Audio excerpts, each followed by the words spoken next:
Hey everyone, it's 10 Types, and today we have some massive news about Pokemon TCG regarding Pocket, and there's also some stuff going on with the regular TCG as well.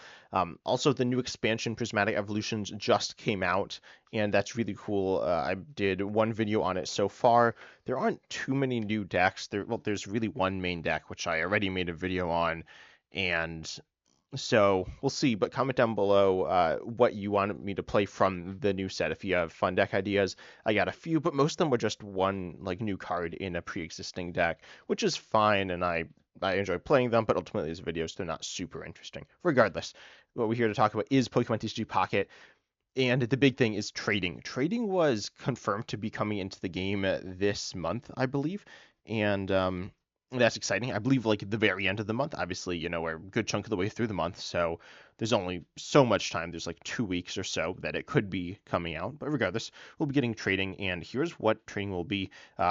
Here's a thing that Pokemon said, but regardless, um, and trading is between friends, so this is something that makes sense.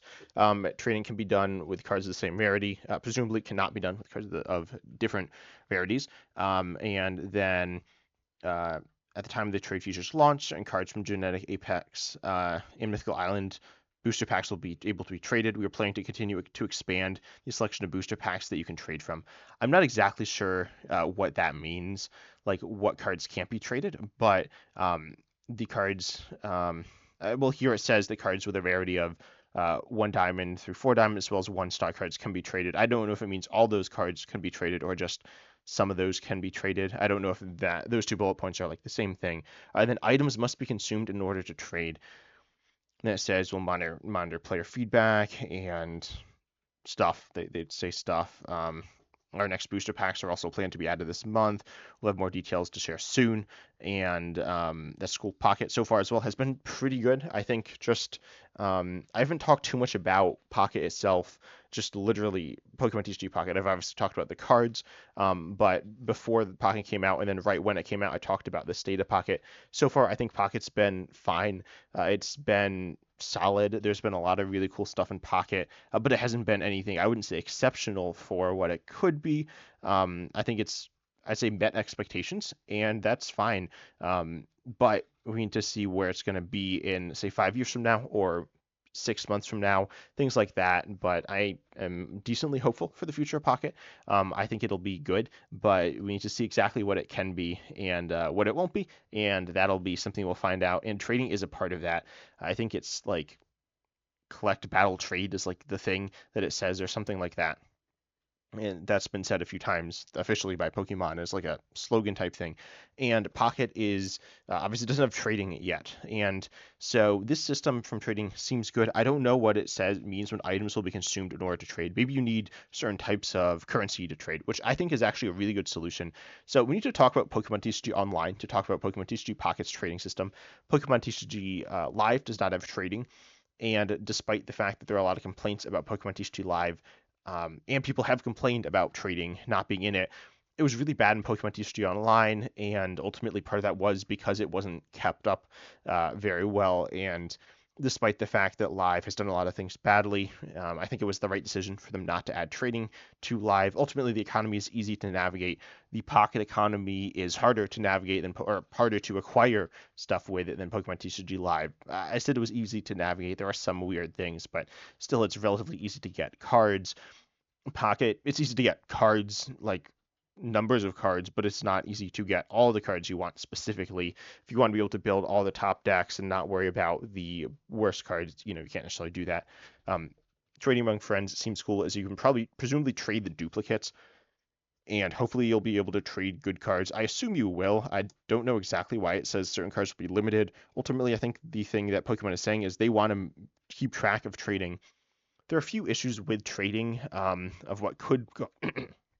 Also, sorry about my voice. My voice is feeling like tired for some reason. But regardless, you have trading in Pokemon TCG Online, which you could trade like cards. You could also trade packs. It was really complicated because you couldn't trade all cards in Pokemon TCG on Pokemon TCG Online. You could trade, and you couldn't trade everything. It was really complicated.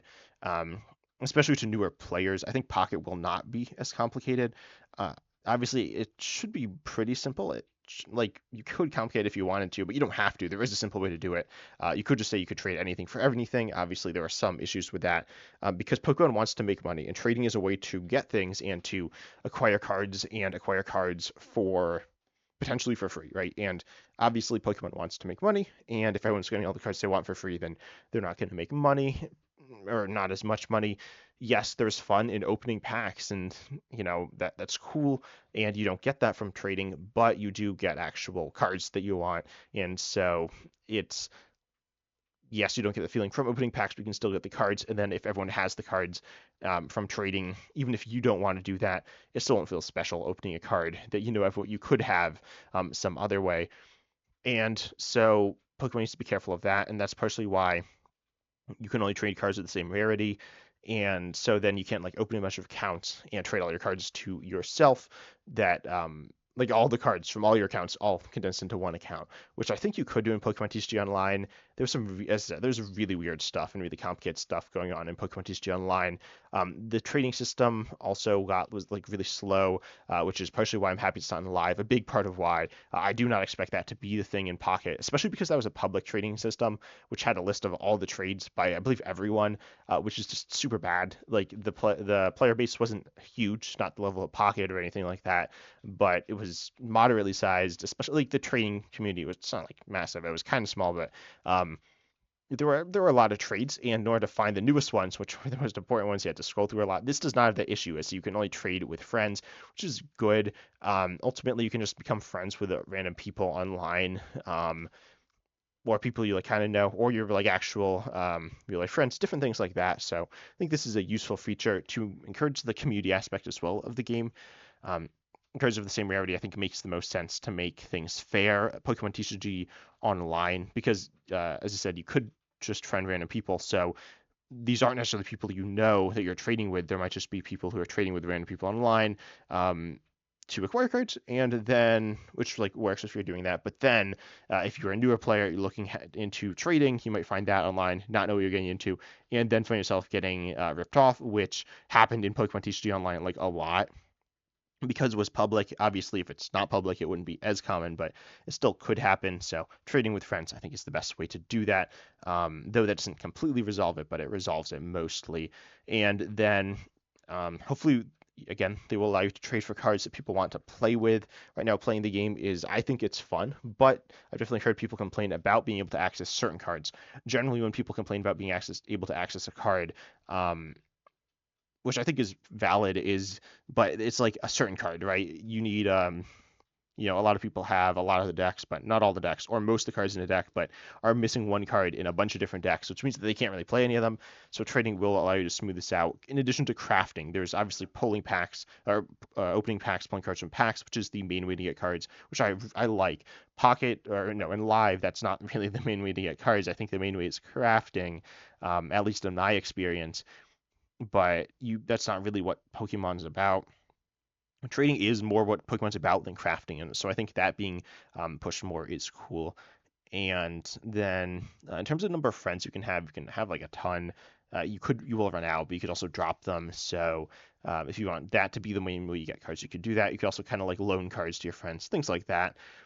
The items being consumed, I hope it's not pay to win. I do want to say that. I hope it's, or not, I don't know if pay to win's exactly the right term, but pay to trade. I hope that's not the case. I don't think that's going to be the case. It might be you can pay some money to be able to trade more, and it might be trading's not a regular thing, but trading is, I think, something that'll be mainly used to get a few specific cards. And kind of like what crafting almost is. Crafting kind of is like that. I don't know if that's the right term, but the pack points thing.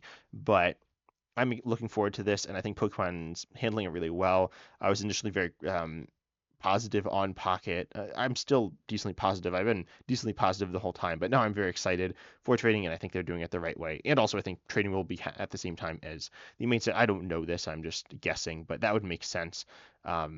Potentially, but we'll see. We will obviously get more info later, even before stuff comes out. But then we have some new cards, and these new cards are really interesting. These are not Pocket; they're regular TCG, and I believe they're all from Battle Partners. Yeah, looks like they are. There's some. The first one here we have is Furret and Centeret.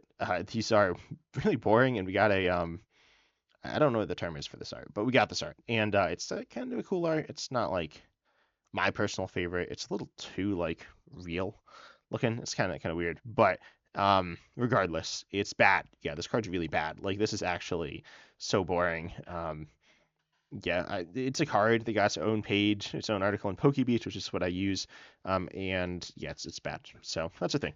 Then we got Maractus, and this has some more stuff going on with this. Definitely a more interesting card. Actually has like text on it, so you can do some stuff. Maractus has its ability Bursting Needle. We've seen abilities like this before, and it says if this Pokemon is in the active and is knocked out by a damage from an attack from your opponent's Pokemon, put 6 damage counters on the attacking Pokemon. And this is solid. This is a solid chunk of damage counters. I'm trying to think of cards exactly like this with 6. I can't think of any off the top of my head. I'm thinking of like Drake VMAX is 12, I'm pretty sure. There's a bunch with 2, and I think there's some with 3, but that I can think of. But regardless, this is a good chunk of damage if your opponent's Sinkling Badoo, you know. Well, no, actually if you're knocked out. So if they're playing, I don't know why I chose the only Pokemon that doesn't knock you out. It obviously has low HP. You won't be taking knockouts with this, even with your attack does an extra 20, but you do have this attack corner here, which is interesting. 20, and during your opponent's next turn, the defending Pokemon cannot retreat. This is really interesting. So if you don't know, rotation is happening. I think most people know rotation is happening, but if you don't, rotation is when the set releases on internationally in March. It's releasing in January 24th in Japan, though. But with this set and these cards coming out, rotation will be happening. We'll be losing all cards from the Sword and Shield era, including Block Snorlax, as well as Mawile, and also Wellspring Master Ogerpon. Well, we're not losing Wellspring Master Ogerpon EX, but we are losing Double Turbo Energy, which works with that. And there are some other options, and they're all like super sketchy. For trapping stuff in the active, Maractus does do damage, which is kind of an issue. You can't trap something forever, but you can trap it for a while and you can build up damage on it. And then if they decide to attack you, they take damage if they knock you out. And them taking that damage could knock themselves out going into you, or if it knocks them out, it knocks them out going into your turn, which means you can then gust something else up. This is really strong if you're playing a disruptive game plan, a control game plan. So Maractus is interesting. Is it like good? It's probably not very good. It's probably quite bad, but it is like kind of interesting to me. Not the most interesting card, but it is a card that I think is. I bet people are going to underrate a little. It's not super good, but this is a card with some interesting stuff to mention. It does have 2 retreat as well, which doesn't feel great. Then we have Ludicolo, and Ludicolo, or the whole line actually we have here, nothing super interesting with Lotad or Lombre. And then we have Ludicolo. Ludicolo has an attack that's kind of whatever. It's not like the worst attack ever, but it's not very good either. But you have Vital Samba for your ability, and each of your Pokemon in play, including this Pokemon, gets 40 extra HP. And this does not stack, which is fine. There are abilities, I think, like this that like reduce damage you take and things kind of like that. But ultimately, it's not something that's played that much right now. But Ludicolo seems okay. One big issue I have with this is that Irida is rotating. Irida is like kind of insane for Water Stage 2s. Baxcalibur is not great, but it's a decent card right now. And like I'd say it's probably I'd say it's a top 20 deck personally. I think I don't know exactly what the top 20 decks are, but I'd probably put it in there. Maybe not with Badoo, but regardless, Ludicolo is another Water Stage 2 Irida is rotating. So you can't use that. Arvin is losing some of its value. Getting Stage 2 setup is just a little harder within this new post-rotation format, even just Badoo format. So Ludicolo isn't necessarily a super splashable card, and that's when it needs to be a card you can splash into different decks, maybe something like Charizard DX, but is this a good card? It's okay. I mean, getting 40 extra HP is nice. Bravery Charm is 50 extra HP. That's meaningful, and being 10 less is still decent. But Ludicolo doesn't look like an amazing card, but it looks like a card with some potential. 2 retreat is not that bad on a stage 2. Definitely, I feel like it could be worse. Do Ludicolos have more HP, or am I just imagining that? No, they usually just have 2. A handful have 3, but not that many. Regardless, some stage 2s have more, especially ones that are tanky. Though I guess it doesn't actually technically have high HP without its ability. Regardless, definitely a moderately interesting card to keep an eye on. Then we have 2, or I guess we have 3, partner, or not partner Pokemon, trainers Pokemon, and we got Hop Silicobra and Hop Sandaconda up first. And keep in mind the Hops Pokemon notably have there's some like search for them, and that's like a thing, but that's not. I don't think it's that meaningful. The thing that is really meaningful though is the damage buff and attack cost reducing cards. There's Hops. I think it's Choice Belt. Wait, no, I think it's Choice Band. Let me. I keep forgetting which one it is. I'm definitely gonna get it wrong.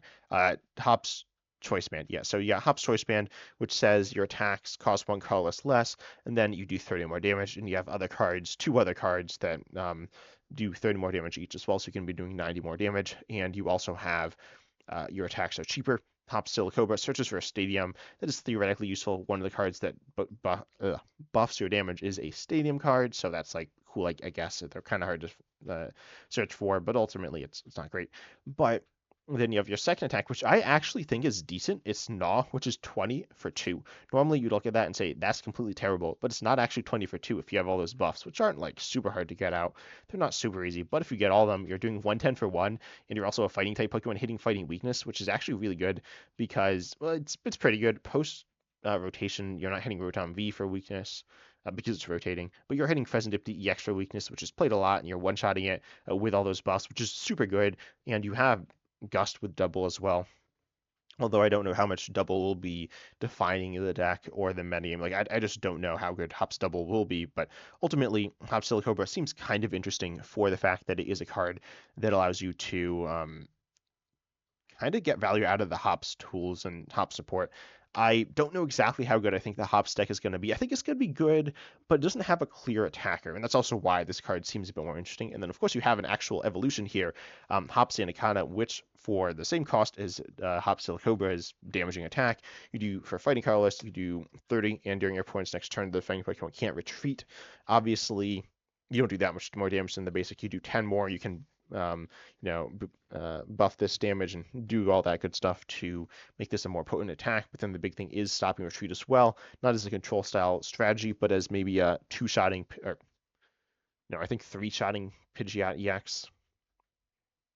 Wait, I think you're actually four-shotting Pidgeot EX. Whatever. It doesn't matter that much. They're kind of stuck, and you can just kind of knock that out, but over the course of time. So that's nice. Hop Silicobra definitely seems like an interesting attack there. Then for fighting Carlos, you can do 140. It does 20 to each of your bench Pokemon. Again, adding 90 to that's going to push it all the way up to 210. Wait, adding 90, it's pushing up to 230. So yeah, I did the math wrong. I don't know, I thought 7. Anyway, so you're doing 230. That's like pretty solid damage, not one-shotting all two-prize basic Pokemon, but most of them. It's very solid. And how would you pay for this? That's the question. Obviously, it's only 2 energies with the tool attached, but it is 2 energies. You could use reversal, but that's not amazing. Ultimately, Hop Sandaconda seems kind of interesting, and Silicobra. They have some value here. I don't know what type of energy the Hops deck's going to use because it has the opportunity to be really entirely colorless. Hops Zacian EX and Hops Corviknight are both metal Pokemon with metal energy costs, metal energy in their attack costs, but they have their first attacks, which are I believe pretty similar. I don't honestly remember. Oh yeah, I think the Corviknight takes less damage, but it's not that tanky. But their first attacks are like spread, but that doesn't actually have synergy with Hops. Or there's like some a little bench damage, a little active damage, but the active can get buffed. The bench damage is not super meaningful, I don't think. Hops Zacian EX is a basic. I think Hops Corviknight is not really worth playing. And then you also have the secondary attacks on them, which are I think Metal Colorless for Hops Corviknight, and then Metal Colorless for Hops Zacian EX, which gets pushed down to Metal with a tool, and it's a callback to Zacian V and some things like that are related there. But regardless, it's okay. It's kind of hard to get powered up. You can kind of commit to it, but that committing to it like doesn't really work with the other stuff in the Hops deck at all. Metang you could kind of use to power up other Pokemon, and Metang might be decent. Metang is ultimately a card that obviously has inconsistencies. I don't know. I'm not a big fan of it. I know some people like it a lot though. The Norcalodon cannot accelerate to the other Pokemon, so that's a bit of a downside there. I think Metang can accelerate to your colorless Pokemon. I've only played it with I think Dialga. Yeah, you can attach them to your Pokemon any way you like, unlike Arcalodon EX, I should say, which accelerates only to metal Pokemon. But and also it's like a one-time use thing. But regardless, I think these are interesting. The Hops deck is really interesting as well. I think this is the last thing we're getting for the Hops deck, but we've seen a bunch of Hops cards, and I thought we were done getting new Hops cards before, I think multiple times. But regardless, this is interesting, and I'm looking forward to playing this deck. I think it's a deck that I'll enjoy, and yeah. Then we have an Ends Pokemon. This is Ends Joltik. The main Ends Pokemon is Ends Zoroark EX, and you also have um, the Ends VPF card to accelerate to Zoroark EX, which I believe is only to bench Pokemon, so it's exactly like Dark Patch there.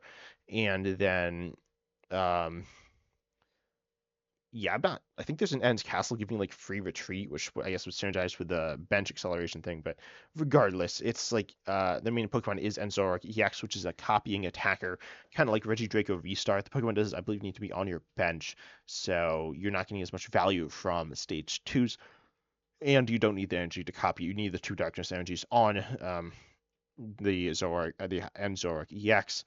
But this is obviously, it's two colors on a basic, so how good can this be? It's Enter Joltik. You do 30, and then before doing damage, discard all Pokemon tool cards from your points active. And then if you do your points active, it's now paralyzed. This is interesting. We saw the card that I can think of most similar to this is Pachirisu, which was from Lost Thunder, I think. I don't know. Yeah, so it's a similar attack called Overshort, and it says that, wait a second, I want to see this card in Japanese. Is that okay? That's a different attack name. Anyway, so or it's different in Japanese, but regardless, you discard tools, and then you do extra damage. You do 80, which is or you do 60, which is obviously more than 30, and it's also only one energy. And there is the acceleration to this. You could get value out of it, but ultimately, if you're copying it, it's kind of sketchy. But you're discarding the tool, which is meaningful. Obviously, you'd probably rather not discard than just paralyze them forever, but still, I mean, discarding the tool is kind of cool, and could be kind of huge. And then paralysis is also really solid. Building up damage is nice. The Ends Zoroark EX deck, you have some different attackers. You have like a spread attacker. You have the Ends Vestrian, which gives you a few different attacking options, which are like okay, and I don't even remember exactly what they are. None of them are super interesting. There's, I think, End Sigilyph, which is like funny but not very good. In my opinion, it might be okay. It might be like a good closing option, but I think it's like Victory Symbol, where if you have one prize remaining, you just win. But ultimately, if you have energy on a Pokemon that's powered up and you have only one prize remaining, you should be winning anyway. So it's not actually that impressive. But regardless, this isn't an amazing attacking option, but it might be good enough. The Ends deck doesn't look super strong to me. It doesn't look bad. It looks okay. Looks kind of mediocre on a similar level to, I'd say, like the Evolution Box deck, which is okay. Not a competitive deck though, really. So I want the Ends deck to be good. It looks cool. You have a draw engine and versatile attacker with Enzoroark EX, but we'll see how good this ends up being.